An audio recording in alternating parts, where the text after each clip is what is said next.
নওগাঁর কুসুম্বা মসজিদ। রাতারাতি এই মসজিদ নির্মাণের কথিত গল্প থাকলেও এর ইতিহাস অত্যন্ত সমৃদ্ধ।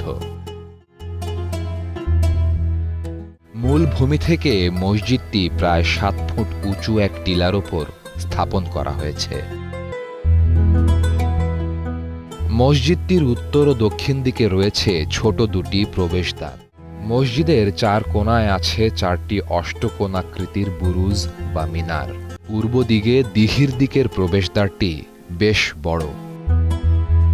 মসজিদের ওপরে ২ সারিতে ৩টি করে মোট ৬টি গম্বুজের দেখা মেলে। আর যেখানে অলঙ্কৃত করা আছে গহনা, লতাপাতা, আঙুরের গুচ্ছের নকশা। এর উচ্চতা ৪২ ফুট, দৈর্ঘ্যে ৫৮ ফুট আর প্রস্থে ৫২ ফুট।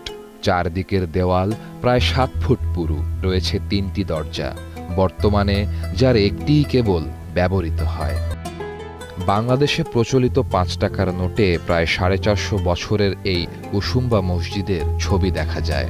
ইটের গাঁথুনি, বক্র কার্নিশ এবং অষ্টকোণাকৃতির পার্শ্ব বুরুজ। মসজিদটির এসব নিদর্শন বাংলা স্থাপত্য রীতিকেও সমর্থন করে বলে জানান ইতিহাসবিদরা।